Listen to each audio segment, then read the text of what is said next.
ఉన్న బంగారాన్ని విడిపించి ఆ రోజు ఆన్లైన్ రేటుకే మేము కొంటాం. Sharma gold company.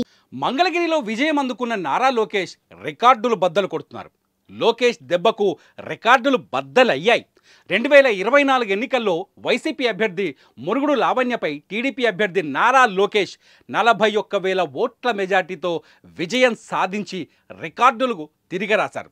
1952లో నియోజకవర్గం ఏర్పడినప్పుడు సిపిఐ అభ్యర్థిగా పోటీ చేసి గెలిచిన డి లక్ష్మయ్య ఇప్పటి వరకు 17,265 ఓట్ల మెజార్టీతో హైయెస్ట్గా నిలిచారు ఈ నియోజకవర్గంలో. ఇప్పుడు లోకేష్ సునామీ ముందు ఆ రికార్డు కనుమరుగిపోయింది. ఇక మంగళగిరిలో అత్యధిక మెజార్టీ సాధించిన ఎమ్మెల్యేగా లోకేష్ చరిత్రకెక్కితే, మంగళగిరి నియోజకవర్గం ఎన్నికల చరిత్రలో అతి తక్కువ మెజార్టీతో గెలిచిన ఎమ్మెల్యేగా ఆళ్ల రామకృష్ణారెడ్డి ఉన్నారు.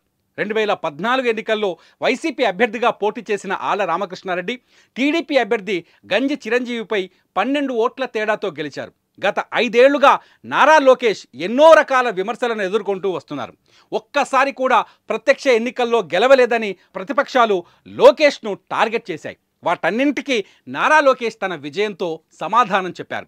తానేమీ తన కంచుకోట నుంచి పోటీ చేయడం లేదని, టీడీపీ వీక్గా ఉన్న స్థానం నుంచి పోటీ చేశానని, తిరిగి అదే స్థానం నుంచి పోటీ చేసి విజయం సాధిస్తానని లోకేష్ పలుమార్లు చెప్పారు.